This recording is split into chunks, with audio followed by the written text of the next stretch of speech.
MrBeast's official Roblox game was supposed to be massive. When it launched at the end of 2024, it pulled in over 13,000 players at once, hit millions of visits, and for a short time, it looked like it could be Roblox's next big hit. But just a few months later, the game is struggling to even reach 50 players online. So how did a game tied to one of the biggest YouTubers on the planet and backed by Amazon Prime Video fall off this quickly? It's not just about one game failing, it's about how Roblox sponsorships keep blowing up at launch and then crashing just as fast, and why Beast Games is the perfect example of what's going wrong. So in today's video, I'm breaking down exactly how this happened, why MrBeast's Roblox game dropped so quickly, what mistakes were made along the way, and what it tells us about the future of sponsored games on the platform. But before we get started, if you enjoy videos like this, make sure to hit that like button and subscribe, because every click seriously helps. Alright, now let's get into it. For years, people in the Roblox community wondered when MrBeast would finally make a game of his own. His YouTube videos had already taken over the internet, and fans kept imagining what a MrBeast style Roblox experience could look like. By the end of 2024, those rumors finally turned into reality. MrBeast partnered with Amazon Prime Video and Roblox to promote his new reality show, Beast Games. And it wasn't just another competition show, it featured 1,000 contestants fighting for a record-breaking $5 million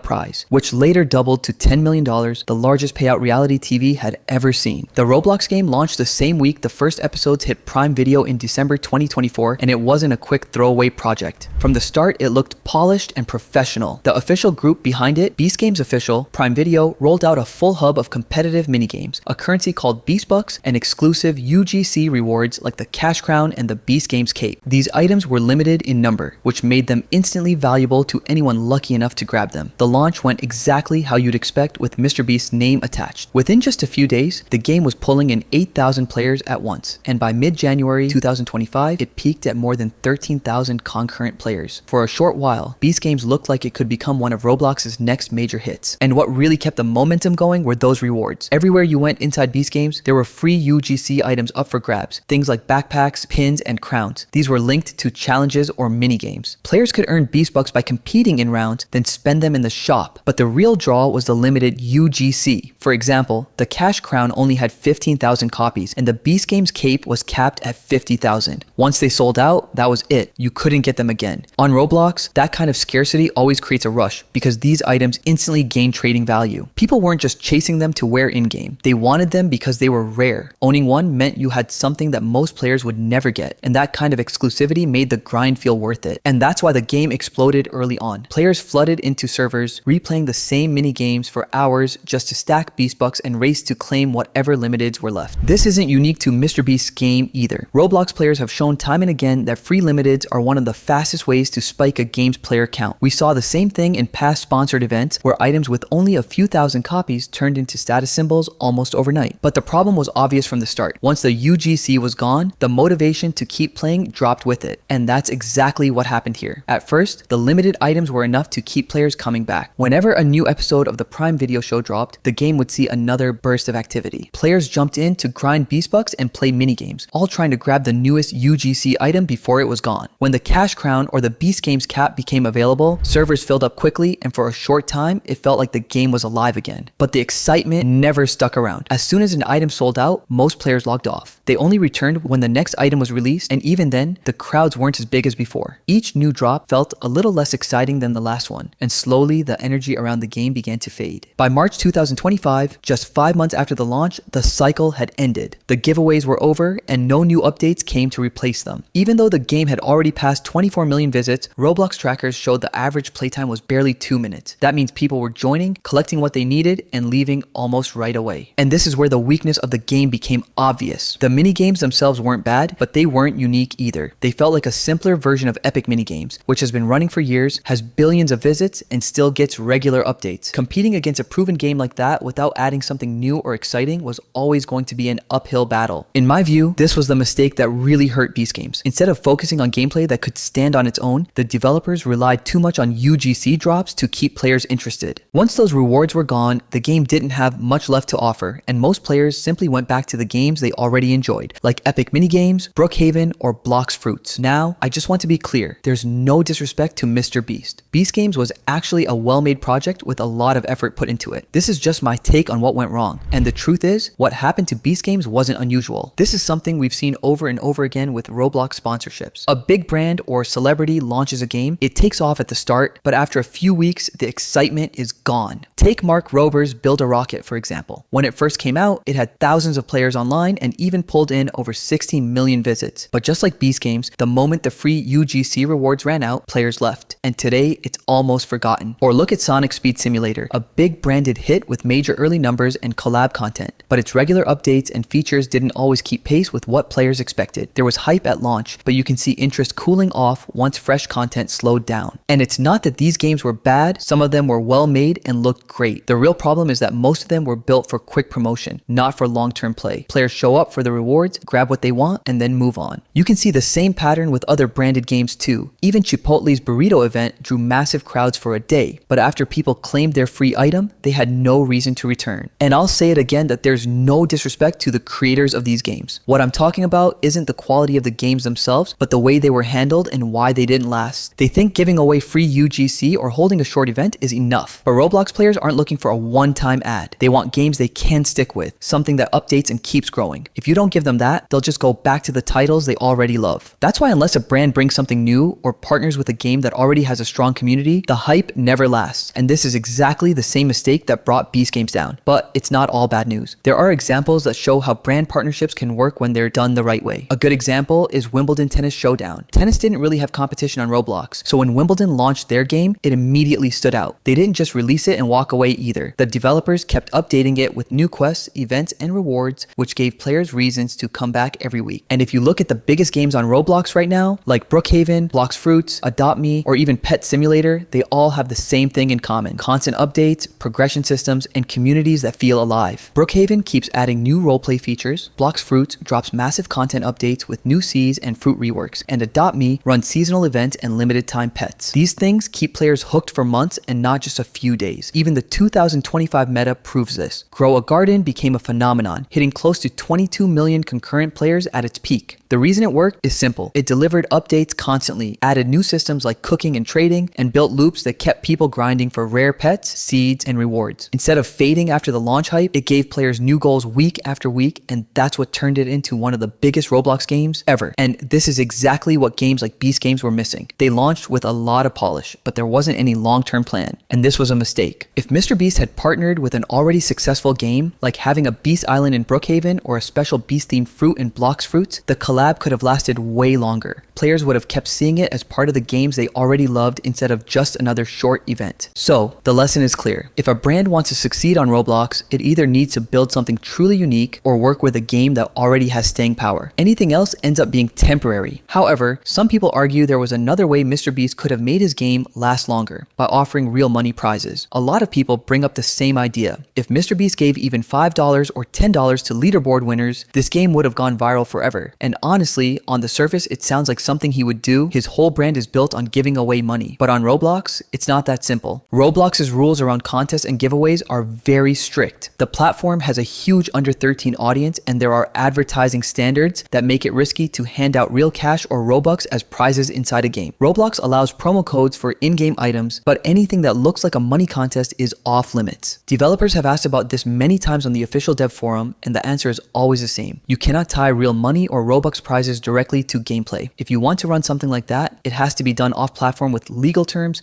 age checks, and usually a third-party system handling the prizes. For an in-game event, it's basically impossible without breaking Roblox's rules. And here's the problem. Even if MrBeast wanted to make it happen, it would have created a ton of legal headaches. Child protection laws and gambling restrictions would have been a big issue. In my opinion, this was a huge missed opportunity, but also something that Roblox itself makes nearly impossible. If any creator could have pulled it off, it was MrBeast, but the platform just isn't built to allow it safely. That's why most Roblox prizes you see today are cosmetic UGC or limited items. It's the only way to reward players without running into legal trouble. It works for short-term hype, but it doesn't create the same excitement that real money would have. And that's exactly why people still talk about it, because everyone knows MrBeast is famous for cash prizes, yet inside Roblox, that wasn't an option. And that's where the contrast becomes clear. The Roblox game couldn't offer real money, but the TV version of Beast Games did exactly that, and on a massive scale. While the Roblox game was fading, the show on Prime Video was exploding in the spotlight. Amazon said it reached 50 million viewers in just 25 days, making it the biggest unscripted launch they've ever had. That kind of reach is massive, and it's the reason Amazon quickly renewed it for 2 more seasons. But the success on paper came with a cost. MrBeast himself admitted that producing the show lost him tens of millions of dollars, even though Amazon backed it. The budget was reported to be around $100 million,